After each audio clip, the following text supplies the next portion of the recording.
Hello and welcome to another episode of Discover with Spinati. Do I have an exciting show for you? I decided to do something completely different. I decided to actually do a PowerPoint presentation so that you can follow along, and it'll be actually a lot more meaningful because your eyes can actually focus on certain things instead of just my face.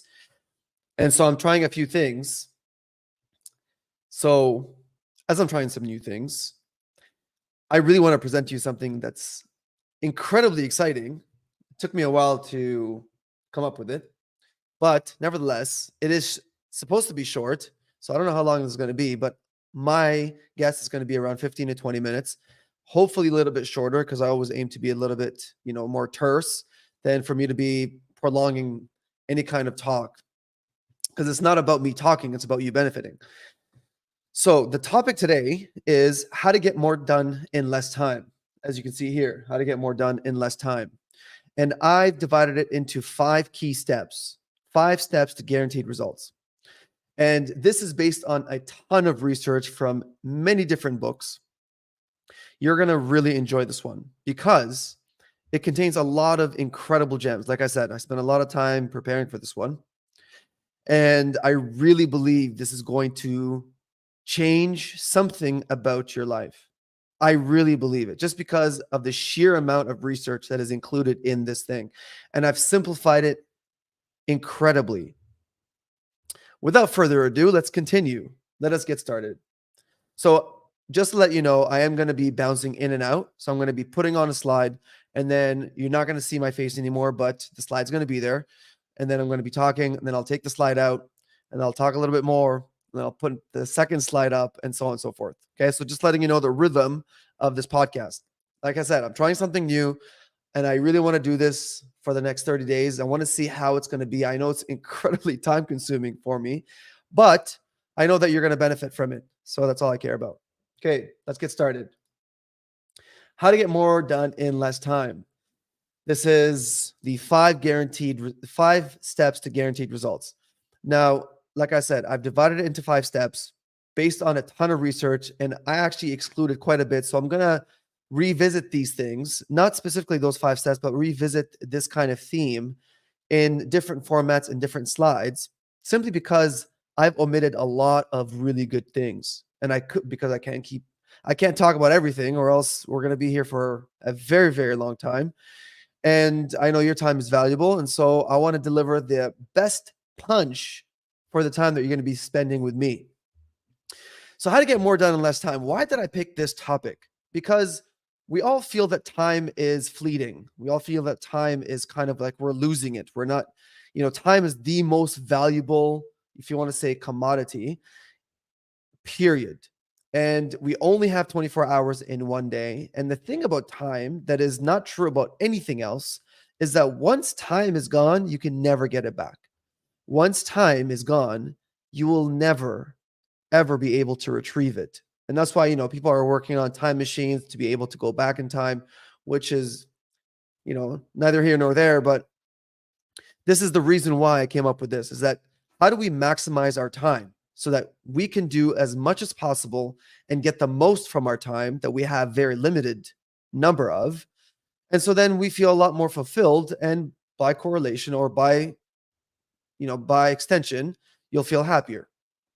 Because at the end of the day, I mean, why are you doing anything is literally for you to be happy. If you were to take any kind of role and really ask yourself, why am I doing certain things? Yes, money. Why? Because I want to do whatever I want. Okay, why? At the end of the day, you're always going to get back to because it makes me happy. Why do you do certain things? Because it makes you happy. And so, in order for you to feel happy, one of the very, very studied things, or one of the things that has a lot of research to back it, is happiness is tied with progress. And progress, if you see progress on a daily basis, then what you're going to see, and see, that's the thing. See, I forgot because I thought I'm looking at myself here. I have another screen here, and I'm like, okay, people are seeing me. Everything is good. But then I look here and I'm like, oh no, the slide's up.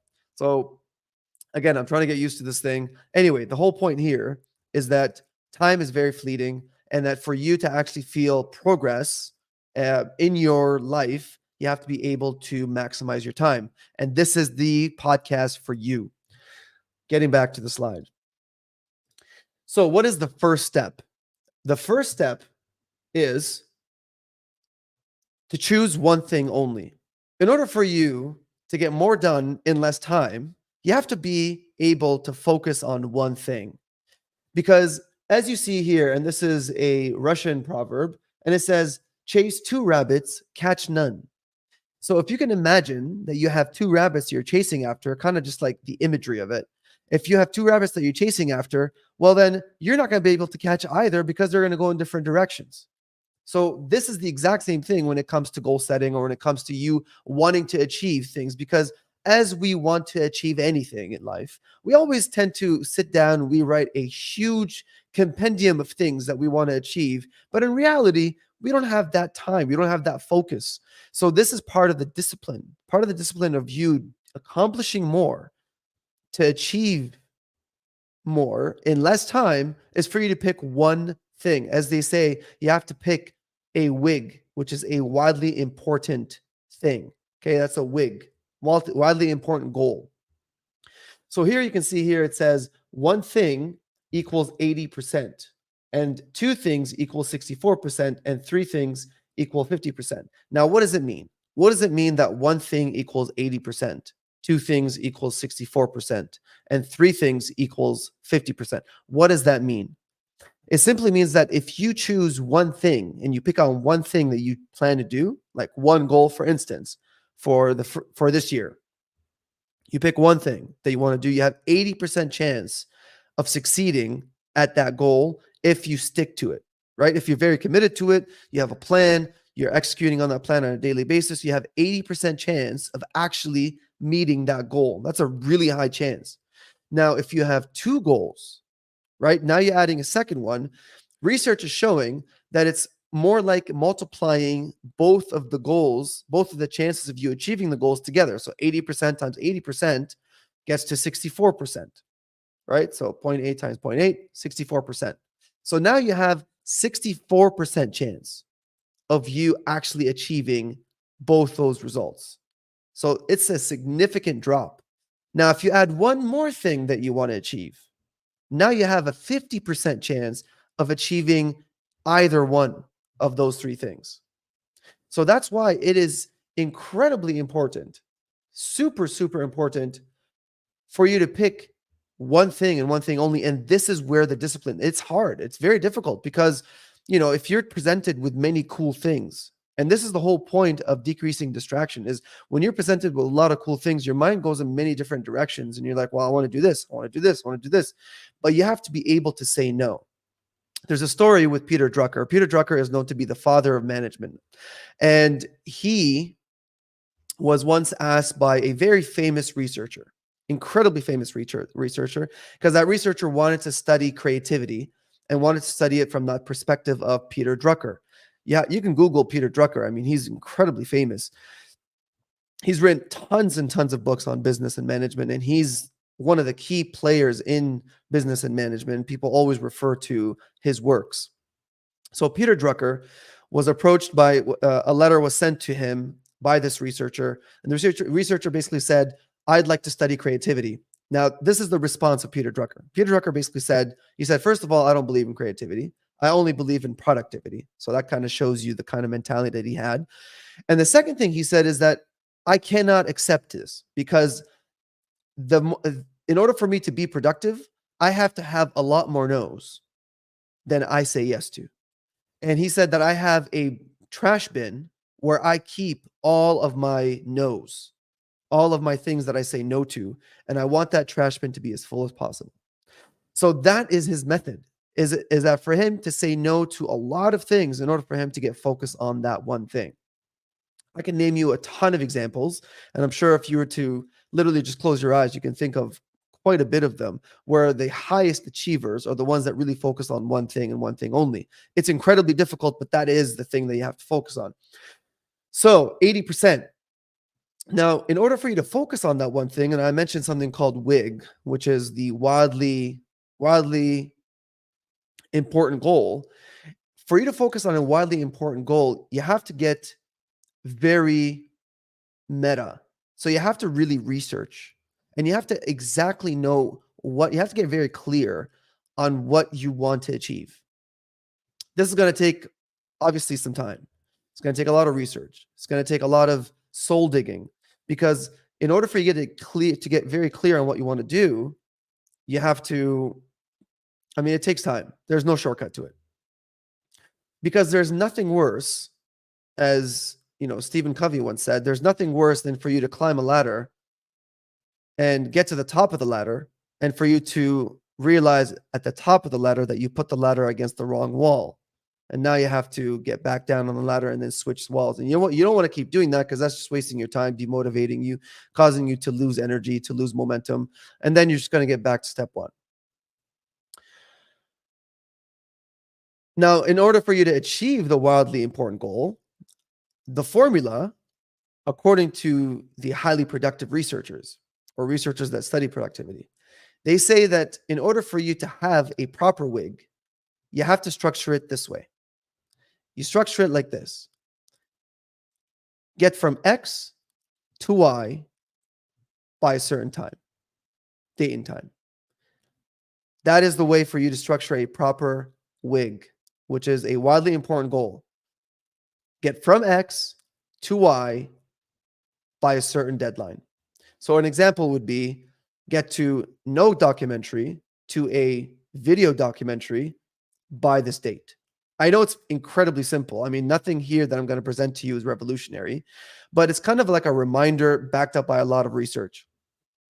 So write a book by a certain deadline. Raise $50 million in capital by a certain deadline. When you have this kind of focus and one thing only, then you have that good starting point. Step 2. Now that we discussed step 1, which is to choose only one thing, step 2 is for you to have to build a world champion training camp. Now, world champion training camp is literally all about discipline. And it's all about you putting yourself in an environment where now you're no longer focused on the things, you're no longer focused on the distractions. Now you're focused on the task at hand and realizing how to become incredibly efficient at that. So say, for instance, you want to become the world's best soccer player. Well, in order for you to become the world's best soccer player, you have to put yourself in that mind frame. So what would a world-class soccer player do? How often does he train? How often does he sleep? How often does he eat? What does he eat? Does he hang around friends? And I'll tell you right now, George St. Pierre, who is known to be one of the best MMA fighters in history, he actually said in his book, he said that he wants to be the Michael Jordan of MMA. That's literally what he said. That was his goal. He said he wants to be the Michael Jordan of MMA. And how did he do that? How did he achieve that? He achieved that by being incredibly disciplined. And we'll get to his method in a second, which is really backed by science. Now, the first thing here, as you saw on the slide, is activation energy. And the reason why I put that first when it comes to World Championship Training Camp is because that's the way that your mindset has to be formed in terms of the amount of energy that you require before you start seeing results. I always talk about this. I talked about this in previous podcasts, talked about latent potential. This is called activation energy. Now, in order for water to boil, you need an activation energy of 212 degrees Fahrenheit. You need to increase the temperature. You need to increase the heat. You need to bring the heat on to that water to 212 degrees Fahrenheit. Not 210, not 211, but 212 degrees Fahrenheit. In order for you to cause wood to burn, to cause a fire, you have to bring that activation energy to 450 degrees Fahrenheit. So in order for you to, put a lot of energy into making that fire, you have to put even more energy, and it takes more time. Now contrast that to making a sword. Now, if you're making a sword, now obviously swords are made for warriors, and they're made for warriors for a certain reason. It's because they're made to fight in order to win battles. Well, in order for you to forge a really good sword, you have to crank up the heat to 1500 to 1800 degrees Fahrenheit. If you can crank it up to 1400, but it's not going to forge a sword. It's going to do something else. Waste your time. Now, you have to ask yourself, in order for you to be a world champion, at whatever goal that you're trying to do, whatever goal you're trying to achieve, because that is the mindset that you should come into it with to go all in 120%, is you have to ask yourself, how much heat do you have to bring into it every single day? That is the question. How much heat do you have to, how much activation energy do you have to bring into your goal so that you can master or get to the world championship level in that goal that you're trying to achieve? There's no sense in setting a goal and setting a low goal and saying to yourself, okay, that's good enough, because that's not juicy. That's not exciting. Now, you saw here on the slide, I'm going to put it back up. You saw here on the slide, it says 90-minute on versus 20-minute off. This is probably one of the hardest things anyone can do. But research has shown that if you can focus, or if you can train yourself to focus in 90-minute blocks, I know before I talked about the Pomodoro effect, but this is a different type of time blocking based on science. So if you focus your energy and your effort, so you're bringing up the activation energy at 90-minute increments, and you do this 3 times a day.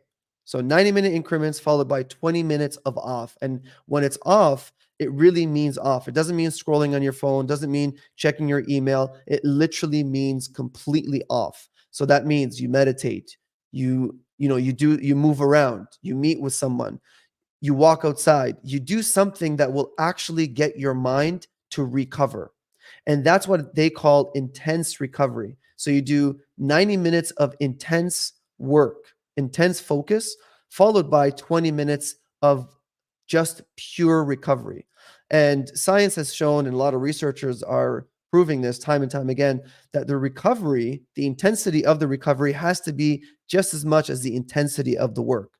The higher the intensity of the recovery, the more serious you take the recovery, the more you're going to be refreshed for the 90-minute pure work. Now, this is how George St. Pierre used to do it. He used to take 90 minutes of pure intensity, or maybe a little bit more, of workout, followed by an intense recovery time. So he would, for instance, take some time to do some massage work.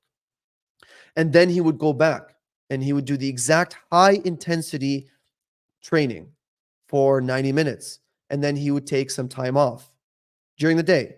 And then he would go back and do that. Now, if you were to add those, that's 4 hours and 30 minutes. That's 4 hours and a half. It's not the typical 8-hour day, but it is an intense focus that will achieve much more than you could achieve in an 8-hour time period. Now, the last thing here that's on the slide is eliminate time wasters. Now, what does it mean to eliminate time wasters? In order for you to manage your time properly, the first thing that you say to yourself is, I need to do this by this time. Or for instance, I need to sleep by this time. I need to wake up by this time. I'm going to do X between 9 and 10 a.m. I'm going to do Y between 10 and 11 a.m. And so on and so forth. Time management expert says that's the opposite of what you should be doing when you're actually trying to be more productive. In order for you to become more productive, you have to eliminate time wasters. And the first way to find out what your time wasters are is to track your time. So for the first 2 weeks, so let's say you start today, for the first 2 weeks, what you're doing is you're not changing anything. You're not adding anything. All you're doing is simply keeping track of what you're doing during the day and how much time you're spending on each activity. Simple as that. And as you and I both know, that when you start tracking anything at all, whether it's your diet, whether it's the amount of steps that you take, whether it's how much you work out or how much you lift in the gym, you're automatically going to improve. Just simply by tracking. You haven't done anything else. You haven't sought out a coach. You haven't taken any extra courses. You haven't done literally anything else except just keep track of what you're doing. Simply by doing that, you will start to improve, because now you're going to be very aware of where you're spending your time. So you do this for 2 weeks, and then you're going to spot the time wasters. Research has shown that eliminating time wasters is much more effective at increasing productivity than for you to add something that's beneficial to your time. So that's how to create World Champion Training Camp for you to achieve that one goal, is to realize you have to bring up the heat for 90 minutes and then turn off the heat for 20 minutes and do this 3 times a day, and then to eliminate time wasters. Step 4. I talked about this before, and it's so important that I thought I'd bring it back. And it is checklists. Everyone hates checklists, but I'm going to hopefully get you to love them. So there's this book called The Checklist Manifesto. And this book was written by a Harvard surgeon, okay, a Harvard graduate surgeon. And what he did is that he devised a checklist. And by devising a checklist for surgeons, okay, this is specifically for surgeons, he was able to decrease mortality by 50%. I think the exact number is 47%. He was able to decrease mortality in hospitals. So this surgeon who came up with this book called The Checklist Manifesto was able to decrease mortality in hospitals by surgeons by 47% simply by following a very simple checklist. This isn't a checklist about complicated procedures. This is a very simple, and this is the stress.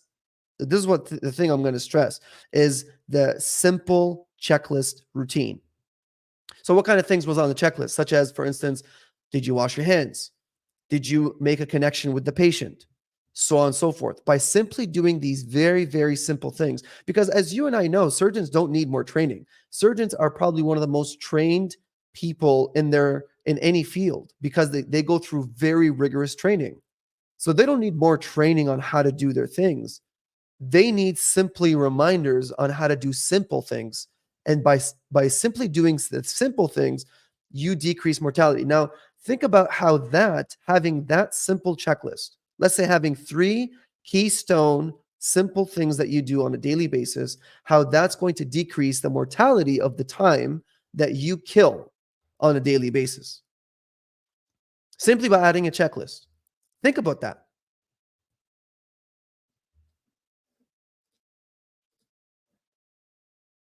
So the example of this checklist would be something like digital sunset. Now, this is an example that I got from Brian Johnson. A lot of this material is from Brian Johnson. And what he does is he has a concept called digital sunset.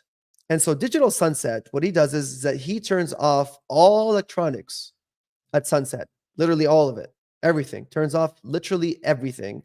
And that forces him then to spend more time with family. That forces him to focus on his other habits, such as, taking a cold shower, meditating, whatever it is, and then sleeping early.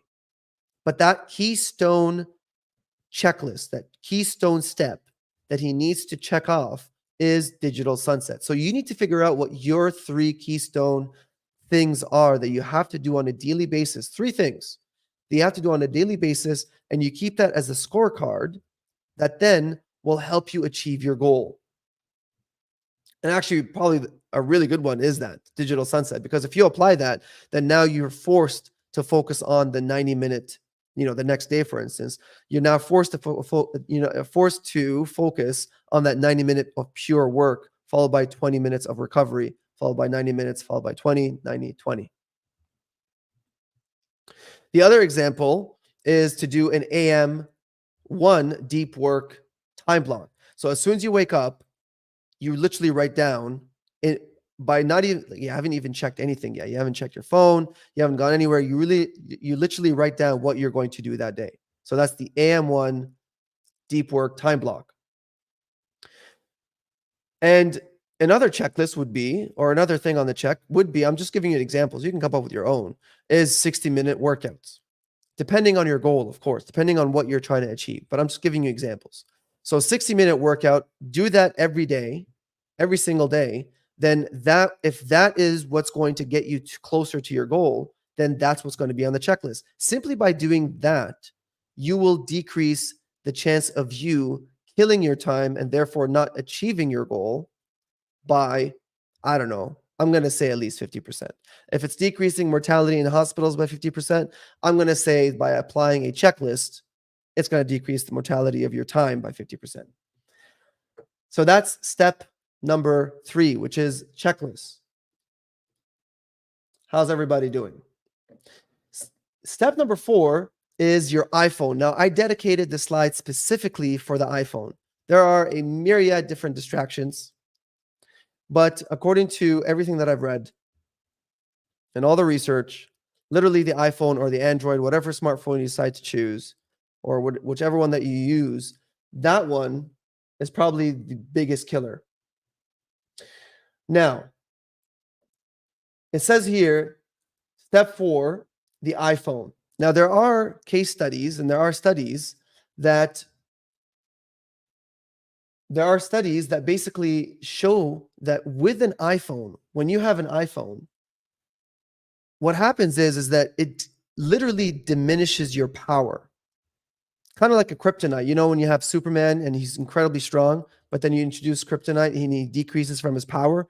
That the iPhone is the kryptonite. It is your kryptonite as well as mine. iPhone, Android, whatever. Okay? Any kind of smartphone is the kryptonite because it diminishes your power. It keeps, and this is backed by studies, when people are on their phones, they're in a position of less assertiveness, or a position of less power because their head's down, their posture is different. And so then when they're asked to do a task, now they don't have that confidence, that assertiveness that they would have otherwise had they been in a different posture. This is proven, and it's actually, the study has shown that, you know, when people are using big screens as opposed to small screens, they increase in their power, they increase in their assertiveness because of their posture, right? Because, you know, most people, when they're on the computer, if they're aware of their posture, they're upright, you know, because they have to be ergonomically good and everything like that, and so their assertiveness is a lot higher. The other thing is that it actually diminishes the level of connectivity, the level of connection that you have with the person that you're meeting with, simply by having the iPhone. This is a really cool study. Simply by having an iPhone or an Android or any kind of smartphone on the table, and it doesn't even have to be yours, it diminishes the connectivity, the effectiveness of connection that you would have with someone else that you are meeting with.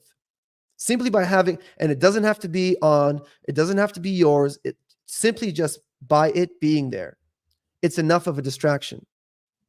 And I'm not sure of this other thing I'm about to say, but I'm not sure if it's a study or not, but I know I read it somewhere. If you have an iPhone in your pocket, simply by having it around, even if it's on airplane mode, simply by having it around, it decreases your focus. So that's why I labeled it as number 4 by itself. It deserves a category by itself. Now, I know probably a lot of you are going to say something like, well, I mean, a lot of people are very effective even with an iPhone. Yeah, it's true. But are they the exception or are they the rule? Well, to me, the way that I look at it is the majority of people are very distracted with their phones. A lot of people waste time with their phones. So I would say the people that are very effective with their phones are the exception. They're not the rule. Now, there was this interview with Elon Musk, and the presenter, he asked him, he said, you know, how much time do you spend on your phone? And Elon Musk said something less. He goes, less than 1 minute a day, something like that. It was something ridiculously low, because the amount of screen time that he has on his phone is so low because he's focused on so much things, and that makes sense. How could one of the richest men in the world actually be on his phone, right? That doesn't make sense. So that's why I added this thing, the slide, so that you understand that for you to have a very productive year, for you to get more things done in less time, you need to eliminate that phone as much as possible. Now, I know you're dying to hear about the step number 5. And I'm about to tell you, okay, so you don't have to wait for too long. Step number 5 is the concept of anti-fragility. Anti-fragility. So this is a concept that is absolutely genius. And it goes like this. As you can see here on the screen, there are 3 different types of people, or 3 different types of behaviors. The first of which is to be fragile. So you're faced with some kind of challenge, and then you break down, right? You break, you lose, you kind of give up. That's that's when you're termed fragile. That's a very fragile person. Someone who's resilient or robust will endure a little bit more, right? A challenge comes, they fight back, it comes, they fight back, but eventually they break. Now, what's anti-fragile? Anti-fragile, I believe it's by a man named Nassim Talib, but don't quote me on that one because it's been a while since I've read his book. He also wrote a book called The Black Swan, but I don't remember the exact name of the person. I think it is Nassim Talib, but I'm not 100% sure.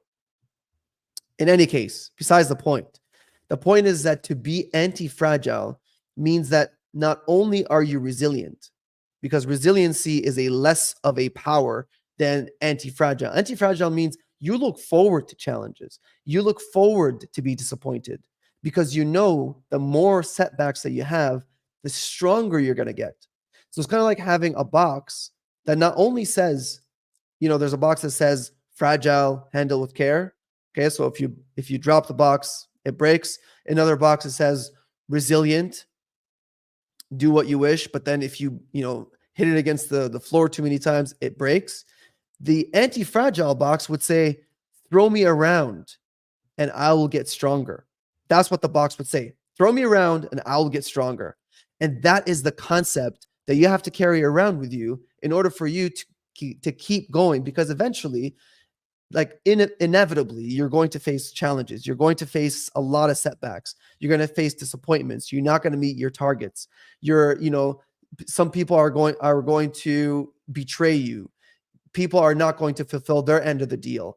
Whatever it is, you're going to be faced with setbacks. You should be looking forward to those setbacks because you understand the concept of anti-fragility, which is not only are you going to be resilient, you're going to be stronger. You're going to become more of a Superman, more of a super person with these challenges that come your way.